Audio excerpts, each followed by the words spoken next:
On les appelle les Mboma, 3 jeunes Camerounais qui ont été initiés par leur père dès leur tendre enfance à la chasse aux serpents, à leur dressage, à l'exploitation et la vente des produits en découlant.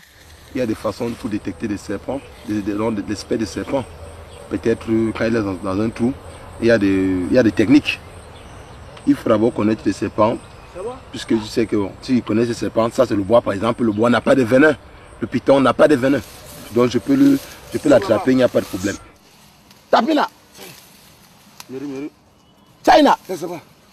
China.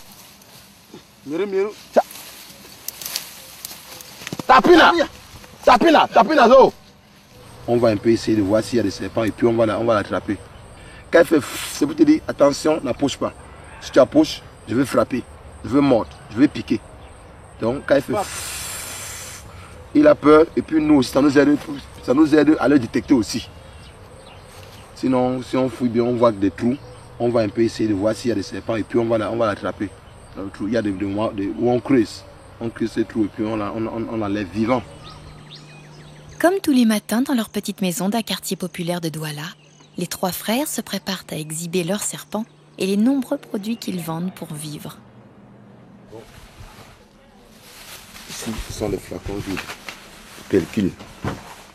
Ici, ce sont les pellicules vides, pellicules de photos. Ça nous a été nettoyé, pellicules de photos. Là, c'est la graisse qui a déjà fondu, grâce au soleil. Tiens, on va donc le mettre là. Ça ne doit pas toucher le feu. Quand tu mets ça au feu, quand ça fond, tu fonds ça par le feu. Ça n'a plus de puissance, ça n'a plus d'efficacité. Oui. Bon, ça va. Ok. Là, on le ferme. Donc, qu'est-ce qu'on va faire? On va donc mettre ceci juste dans un plastique. Dans un plastique. Là, c'est au marché qu'on va commencer à donner son genre. Tout ça.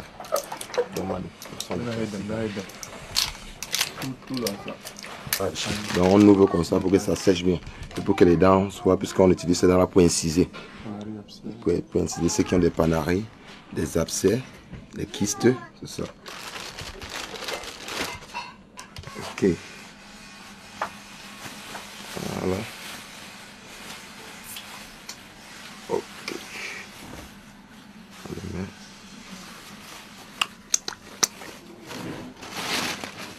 Il y a des gens, quand on suit ça comme ça, ils sont étonnés. Ils se disent que, mais ce monsieur, qu'est-ce qu'il est en train de faire? Pourtant, c'est un médicament. Il y a parfois, vous avez tellement mal au ventre, avec cette graisse-là, vous pouvez le mélanger avec du miel naturel et vous le léchez. Ça va bien vous soulager. Yemte, beau mien, ogane bouille beau, rumba bouillie, vous faites se voir ça, les corrects. Tant de boulot, on a boire ce beurre manuqué, Bukari. Vous dites que nous avons beaucoup de well, anglais. La beurre coup, one time. Balé, bouibonali, Jesus. Amen.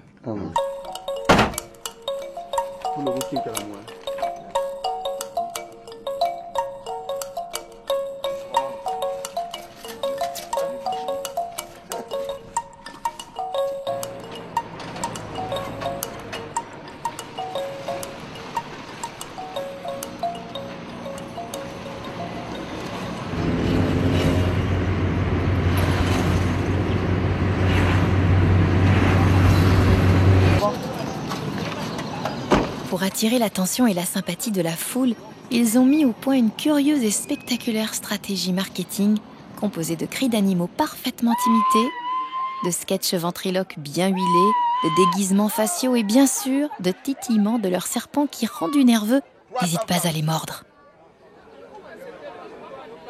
Oh, c'est 300 la mer. On ne discute pas, c'est 300.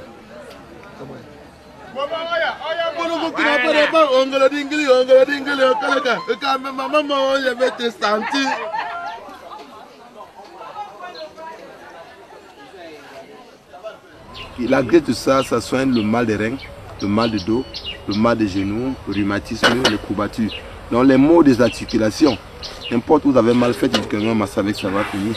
Et puis chez nous ici, il y a des moments où par exemple, vous pouvez avoir un enfant qui dort dans une maison, on dit qu'il y a une maison qui est hantée.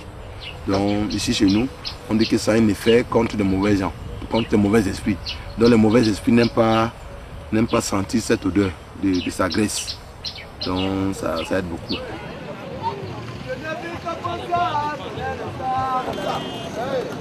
Il accepte, on masse, on lui fait un massage, un traitement gratuit.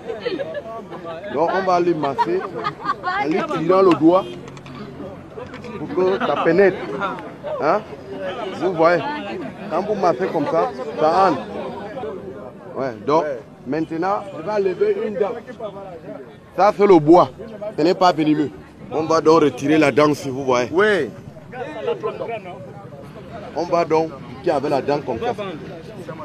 Comme ça. Vous voyez. On va maintenant masser un dernier massage. Faire un dernier massage, ça pénètre. On appuie, on va un peu sortir en appuyant pour que on a massé entre. Les gars, pardon. Maintenant, on va essayer un peu de le tordre le doigt pour que le sang sorte. Vous voyez, le sang a changé.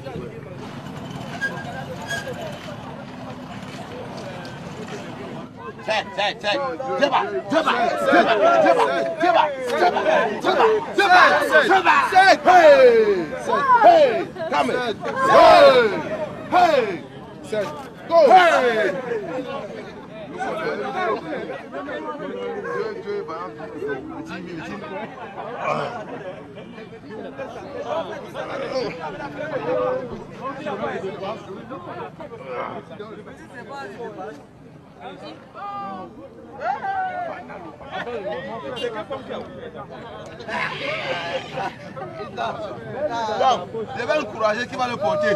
Rends-le.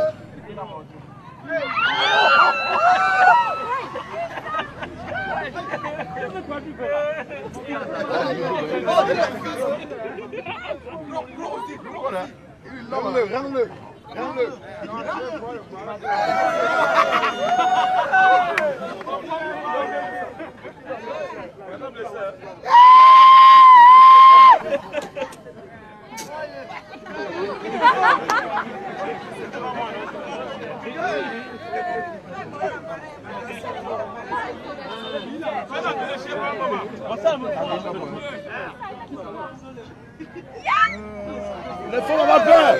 Faut pas avoir peur. Faut pas avoir peur. Faut pas avoir peur.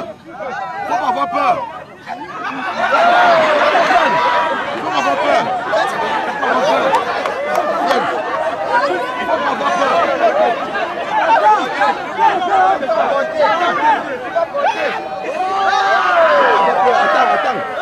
Attends. Ouvre la bouche. Si c'est bon, on applaudit. Si c'est bon, on applaudit. On applaudit. Bon, c'est 300 francs. C'est 300 francs.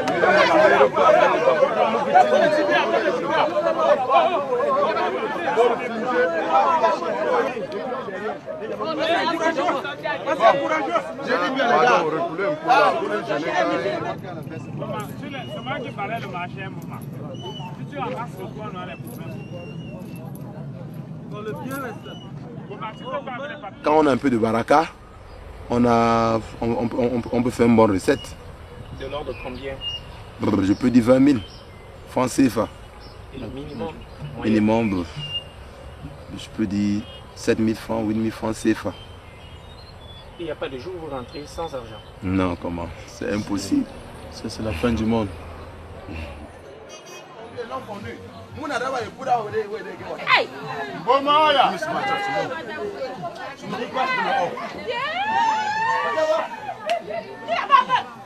Je prends la main off. C'est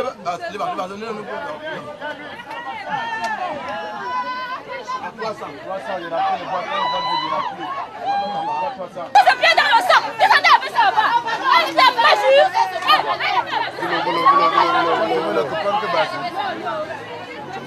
On appelle ça le couscous maïs.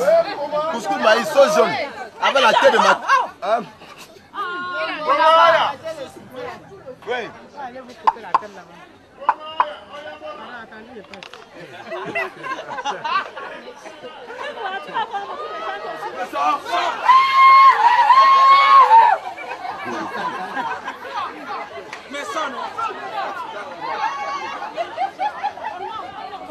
Il y a des touristes. Bon, il y a des touristes qui viennent parfois ici. Quand ils nous trouvent avec des serpents comme ça, ils achètent ces serpents. Ils achètent de ça, c'est une très bonne viande. Quand on te fait un mets de pistache avec sa chair, vraiment, vous risquez d'oublier que la mort existe sur la table, hein, en mangeant ça. Accompagné d'un bon vin.